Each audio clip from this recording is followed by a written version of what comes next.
Herkese merhaba arkadaşlar. Kanalıma ve evime hepiniz hoş geldiniz. Konya'dan hepinize sevgi ve selamlarımı gönderiyorum. Evet arkadaşlar, ben bugün videomda sizlere doğal bir içerikten bahsetmek istiyorum. Şöyle şöyle elimde görmüş olduğunuz gibi yarım kase kadar, küçük bu arada kasemiz, zeytinyağım var arkadaşlar. Ve şöyle bir sarımsağımız var. Şimdi bu zeytinyağı ve sarımsakla beraber ne yapacağız? Çok güzel bir kür hazırlayacağım arkadaşlar. Bu kürü kimlerde ve nasıl kullanırız ondan bahsetmek istiyorum. Genellikle bunu çocukları olan anneler uyguluyorlar. Ne yapıyorlar bunu? Hasta oldukları zaman, ateşli oldukları zaman, öksürükleri olduğu zaman arkadaşlar zeytinyağı ve sarımsağı karıştırıyorlar.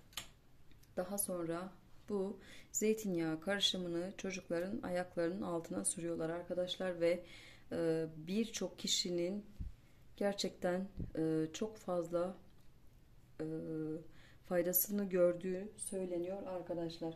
Şimdi ben şöyle sarımsağımı bir kenara alacağım. Bakın şöyle göstereyim size. Ben şöyle sarımsağı yazdan taze sarımsağımı alıyorum. Robotla çekiyorum. İçerisine biraz tuz atıyorum ve kışın dip frizimden çıkarıyorum ve kullanıyorum arkadaşlar. Şimdi de aynen o şekilde yapacağım. Sizlere de bu kürü uygulayacağım arkadaşlar. Şimdi ben şöyle bir parça şeyini alıyorum.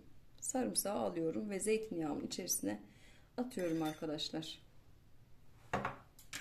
Daha sonra bir çatal alacağım.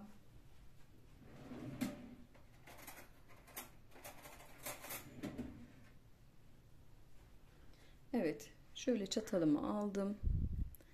Şimdi ben bunu şöyle söyleyeyim size. Bu yaklaşık bir ya da iki diş olarak geçer arkadaşlar.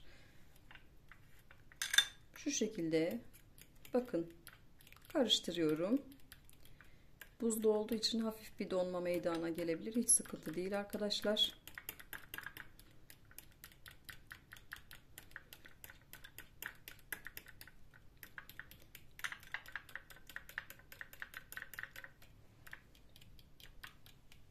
Bakın karıştırdım.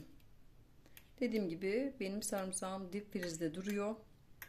Böyle hazırca elimin altında çıkarıp hemen kullanıyorum.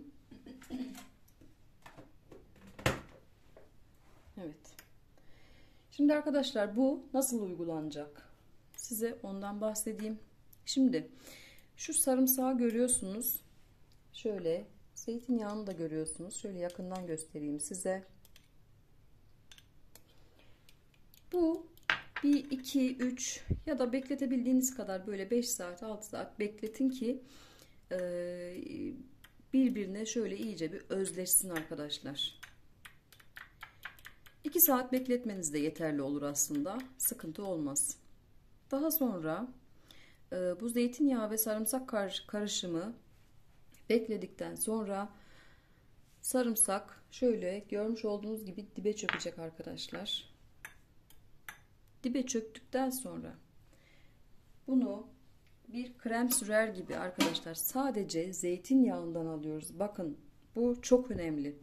Sadece zeytinyağından alıyoruz ve çocukların ayağının altına gece öksürdükleri zaman, ateşlendikleri zaman hemen bu zeytinyağı karışımından çocuklarımızın ayaklarının altına sürüyoruz arkadaşlar. Daha sonra ince bir çorap giydiriyorsunuz ve o şekilde yatırıyorsunuz. Bunu gece yapılması tavsiye ediliyor. Neden gece? Çünkü gece böyle vücut daha çok mikroplarla savaş haline girdiği için uykuda. O yüzden gece daha çok faydası oluyor arkadaşlar. Dediğim gibi sadece zeytinyağını kullanın. Sarımsağını kesinlikle çocuğun ayağına getirmeyin arkadaşlar. Sürmeyin. Temas ettirmeyin. Çünkü sarımsak cildi tahriş eder. Yani o sabaha kadar çocuğun ayağında duracağı için o yüzden lütfen çocuğumuzun ayağına dikkat edelim. Tahriş olmasın. Dediğim gibi sadece sarımsağını değil zeytinyağını alıyoruz. Çocukların ayaklarının altına sürüyoruz arkadaşlar. Birçok yerde gördüm. Hatta birinde ben de denemiştim ve faydasını görmüştüm. Doğal antibiyotik Zeytinyağı olsun, sarımsak olsun. Gerçekten doğal antibiyotik arkadaşlar. Bu arada benim kullandığım zeytinyağı saf zeytinyağı. Güvendiğimiz bir yerden aldık. Sizler elinizde olan zeytinyağını kullanabilirsiniz. Dediğim gibi arkadaşlar, tekrar söylüyorum. Sarımsağı çocuğumuzun cildine temas ettirmeyin lütfen. Bakın, bu şekilde bekliyor ya, zaten sarımsak iyice dibe çöktü. Bakın şöyle göstereyim. Dibe çöktü. Siz sadece yüzeyden alın, çocuğun ayağının altına sürün. Daha sonra ince bir çorap giydirin ve uykusuna devam etsin çocuğunuz.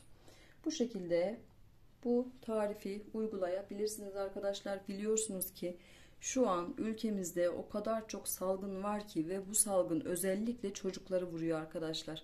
Benim de çocuklarım dahil olmak üzere gerçekten kaç gündür böyle ateşle, öksürükle mücadele ediyoruz. Şu an benim de böyle boğazımda bir gıcıklanma var.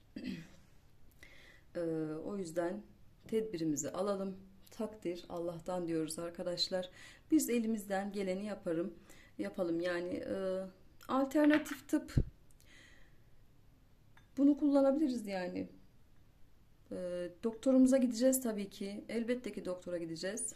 Ama doktorun verdiği ilaçları kullandıktan sonra lütfen bu karışımı da uygulayın arkadaşlar. Gerçekten faydası oluyor. Sizlere de buradan bunu önermek istedim.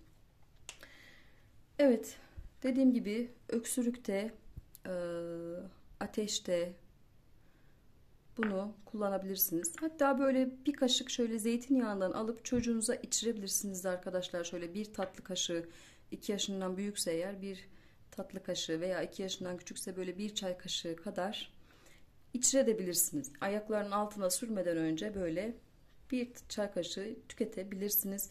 Daha sonra ayaklarının altına da sürebilirsiniz arkadaşlar. Dediğim gibi tekrar söylüyorum. Üstüne basa basa söylüyorum arkadaşlar. Sarımsağını kesinlikle ten ile temas ettirmeyin. Yani ayaklarının altına sarımsağı koymayın arkadaşlar. Evet. Bugün benim anlatacaklarım bu kadardı. Böyle sarımsak zeytinyağı karışımından bahsetmek istedim. Alternatif tıp olarak biz elimizden geleni yapalım. Gerisi takdiri ilahi diyoruz tabii ki. Hastalık da Allah'tan, şifa da Allah'tan. Rabbim herkesin hasta olan çocuğuna inşallah şifa versin diyorum. Rabbim kimseleri hastalıklarla sınamasın. Gerçekten çok zor.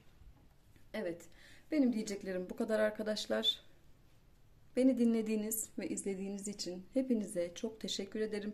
Kanalıma abone olmayı, yorum yapmayı ve zili açmayı unutmayın. Desteklerinizi her zaman bekliyorum arkadaşlar. Kendinize çok iyi bakın. Allah'a emanet olun. Hoşça kalın.